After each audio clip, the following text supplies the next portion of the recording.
hello there. You're probably here because, well, maybe you're thinking of buying an HP Workstation.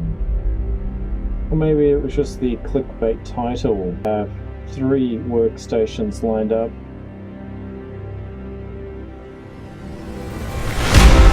Quite the handful. So HP Z840, 820, as well as the 800. These are the 3 different generations for one of HP's most incredible engineering feats. So each of these are well suited to different purposes.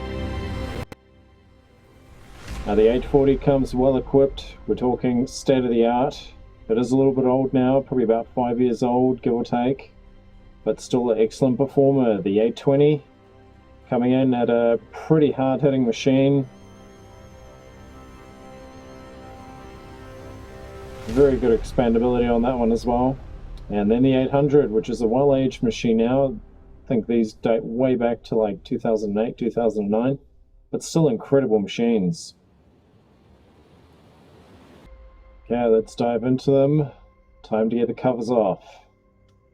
So you'll notice the exposed panel down the bottom there. I have removed the lower air shroud.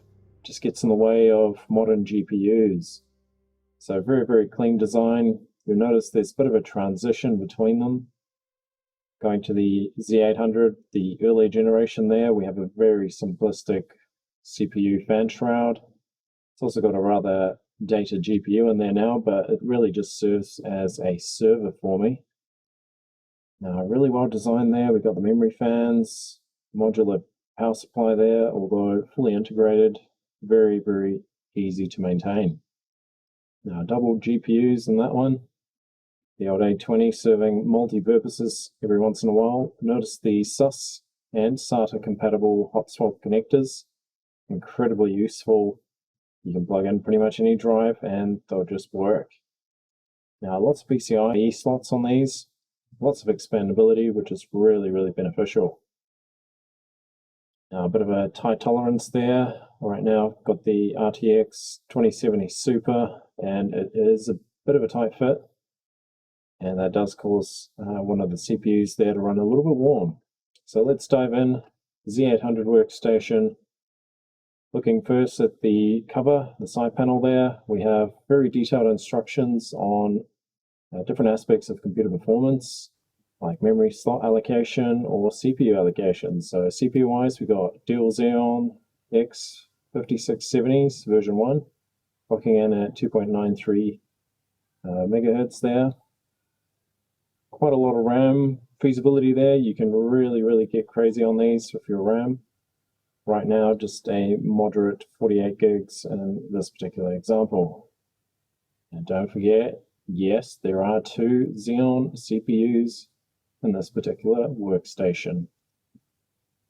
Now, looking at this fan shroud in a little bit more detail. Now, we've got the memory fans mounted there. The CPU fans are mounted on the CPU cooler themselves. And if we flip it over, we can have a look at the rear design there. So very, very well-designed fans, low noise. Now, in terms of fitment, these can be a bit tricky, especially on the Z800. You have to align the power tab as well as these little green tabs in very specific locations. So they're a little hard to spot at the little arrows there to guide. As you proceed to fit these, you really got to keep an eye out on those alignments. Might take a couple of goes. See my alignment's off a bit there. You got to keep an eye out for that power socket there. As long as you align that, it will clip in no trouble. And then you're looking for a click. So those look aligned. Slight nudge.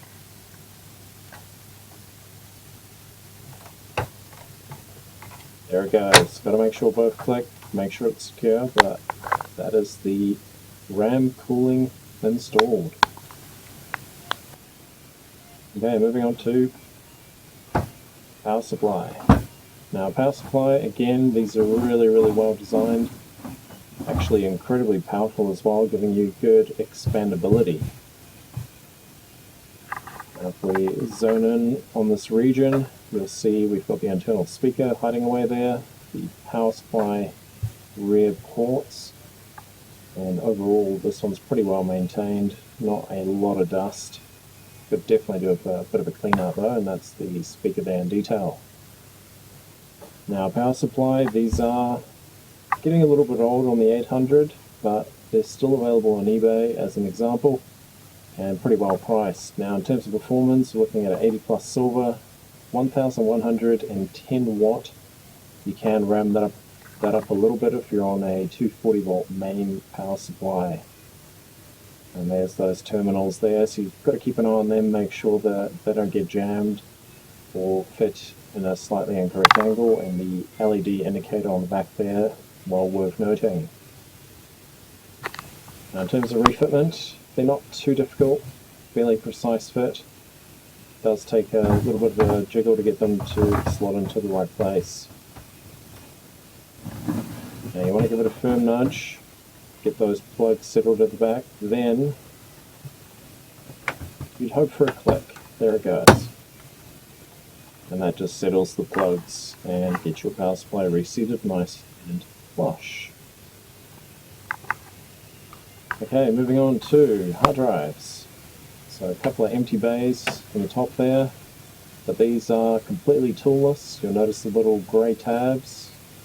I think they're meant to be blue on the 800 actually. I've probably switched these around, but you get a little bit of flexibility there, giving you the ability to insert your hard drives, and those tabs keep your hard drive in place. Wait for the click. Moving on to one woofer hard drive. Now this is a 600 gigabyte Seagate. It's actually a SAS hard drive, but still really capable, even though it's a little bit on the age side today. Might be a time period relevant hard drive there. Okay, moving on to the Z820. So you'll notice a huge improvement on the overall air shroud for the CPU. No longer is there a fan on them, so we got two E5 2690 V1s, so these are actually a little under spec for the computer. Only 32 gig of RAM, but has had a bit of an upgrade there. That's 1600 megahertz, and do note these are all ECC, so error checking memory.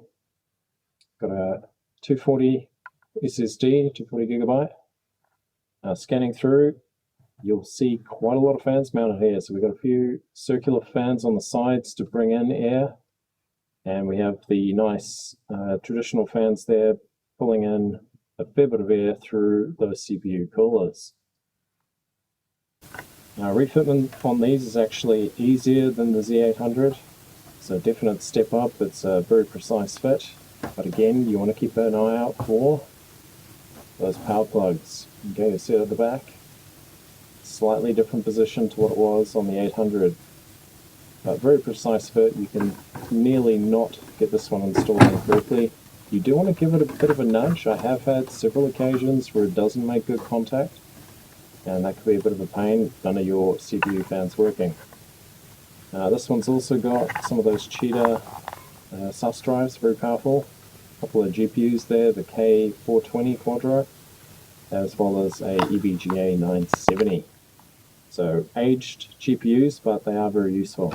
Now coming to the power supply, you'll notice it looks incredibly similar, and it probably is the same casing.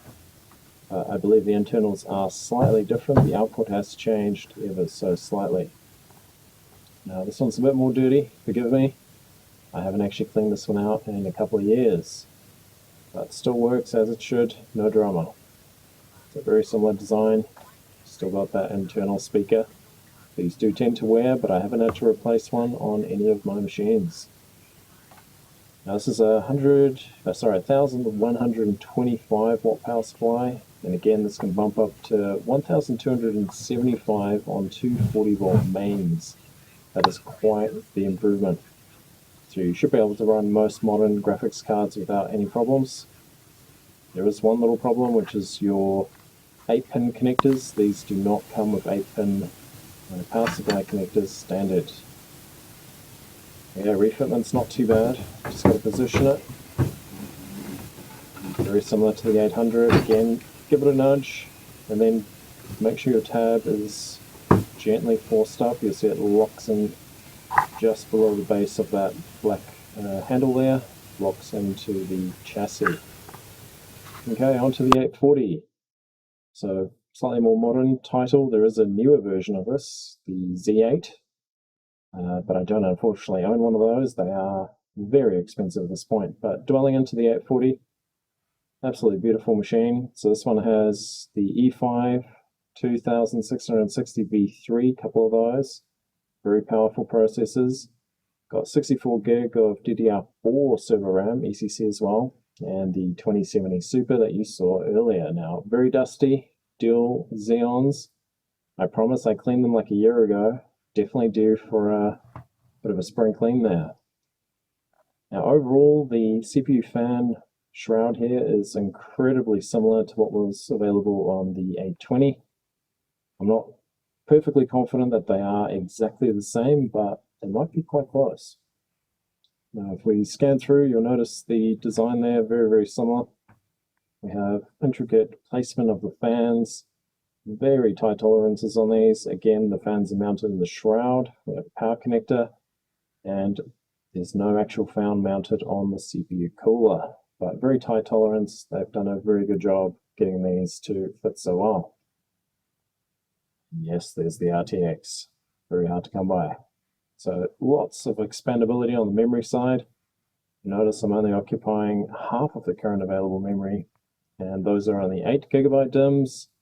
These are able to hold as much as 2 TB of ECC RAM, but be prepared to empty your wallet to be able to obtain them. Okay, having a look at installing the CPU fan shrouds, or shall I say the RAM and CPU fan shroud. Okay, so very similar to the previous one. You notice those little green tabs there. Again, those are meant for hand placement, which makes it very, very easy to actually get hold of it. Now, looking at that power plug, you want to align this again with the black power socket there on the motherboard. So a bit of a fiddle. You'll notice the cables down the bottom right there, they are a bit tricky to manage. They're only there to power the graphics card, to be fair. So again, you want to hear a click. It does take a bit of a nudge. And that looks well seated. So lots of cables there to keep the power supply running enough power through. We have the RACERRRZ NVMe card down the bottom there as well. We'll go through that one in a future video.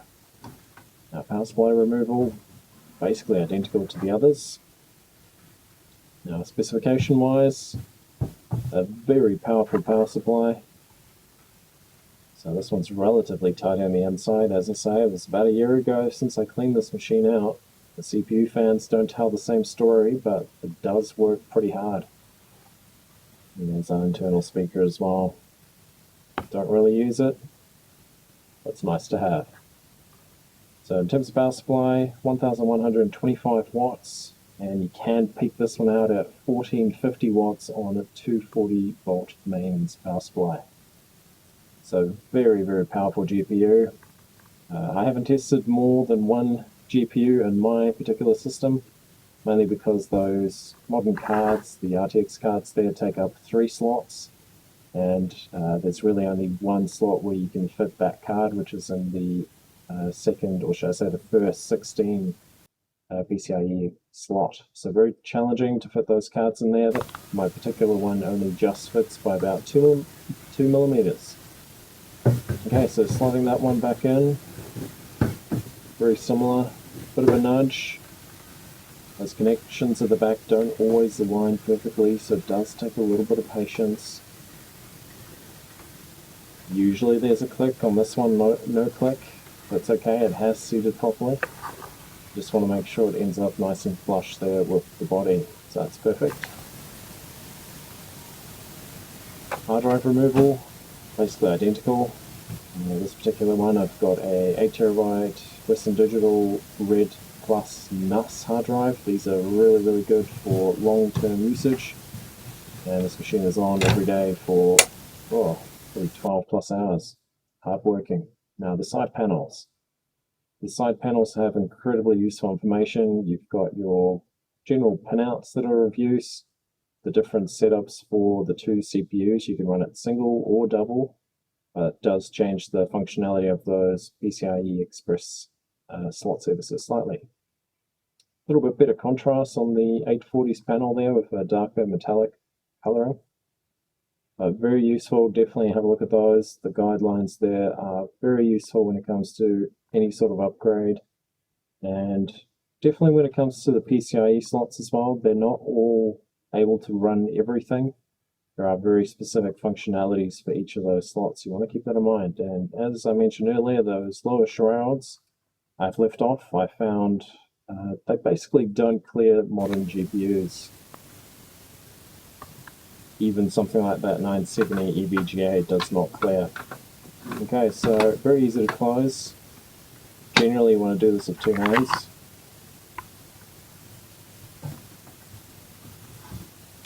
Just align them down the bottom. Full aluminium construction there. Maybe a little bit of cast steel as well here and there. Okay, there it goes. You'll notice there's a lock on there as well. They do generally come with a key mounted somewhere near the rear I/O, which is quite useful as well. Now going through these, no real trouble with these, but using one hand can be a bit troublesome, so definitely put the camera down, use two hands, don't do what I'm doing. It's alright, got there in the end. Okay, so absolutely beautiful construction on these. Might not be as flash as your gaming rig, but these things pack a punch. Now the rear I/O, generally pretty well supplied.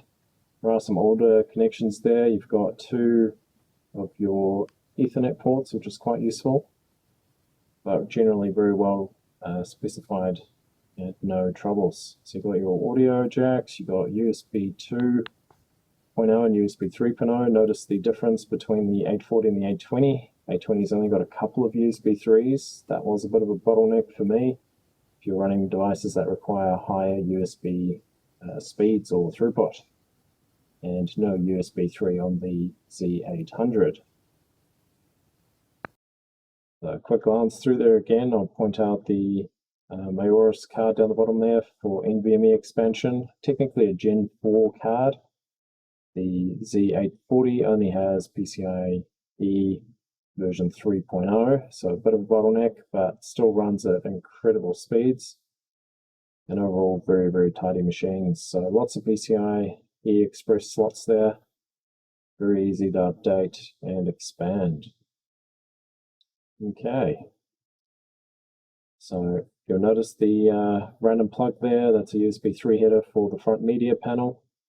Unfortunately, the 820 only has one of those ports, so you can only really use the panel if you disable the built-in front panel, which doesn't quite work. Got a USB C adapter at the back there. Very, very useful as well. So Type-C, not standard on this particular model. You'll see the white plugs down the bottom are the internal SAS connectors. There's 8 of them. And the black ones above them were the SATA. So that there's the power socket for the memory and CPU fans.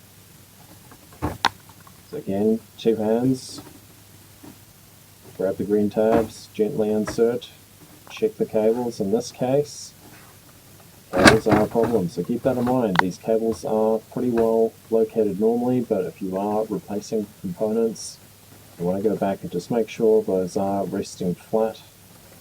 Yeah, bigger RAM modules, you could absolutely run into problems. Not a lot of cable management options. HP's done a great job, but if you do sort of tweak them a little bit, you will have to keep an eye on those cables. There is space, probably worth cable tying, but if you're like me, going in and out lots of times on these machines, not quite worth the cable management. Now, same thing with the 840, if anything, the cables on the side there is worse. There's a power connector on the motherboard there. So very similar, but much easier to install on these two models. Definitely take note of those cables, bottom right, a little bit out of our view. You want to keep those in mind when you're reinstalling these and the fan shrouds. Okay, that's looking very tidy. I think we're ready for the next part. So well done if you're still there. You've made it through. These are incredible machines. However, what's the whole point? Why would anyone want to consider even looking at these machines? Well, let's talk specifications just briefly. You'll have to pause if you want to look at these in more detail. Now, the Z800 main pros would be the low cost right now. They're very affordable and incredibly expandable. There are some limits there. It's a relatively aged machine and doesn't natively have SATA 2.0. Now, top uses, according to RACERRRZ, would be gaming on a budget, design, server, and even a mining rig if you were so inclined. Now, the 820, very, very well spec'd as well. Pause on the video if you want to check those specs. So, relatively low cost. They are expandable, but the upgrades can be a little bit expensive still.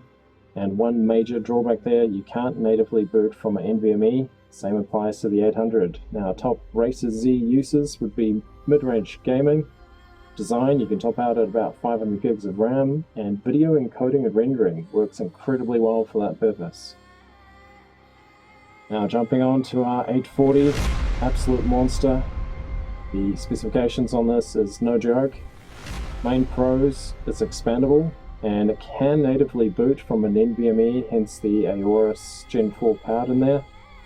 Some of the cons there, very expensive upgrades, and it's not PCIe 4.0. That would have been a nice add-on. Now, top uses, according to RACERRRZ, while top-end gaming, it does play and record Forza Horizon 5 at 4K 60 frames. Design, you can top out about 2TB RAM, and video encoding, it actually encoded this particular video. Hopefully you guys enjoyed that one. Very detailed session there, going through these incredible machines. I trust you had a blast. I sure did. Very impressed with these machines. Take it easy out that end, and I'll see you on the next video. Well done.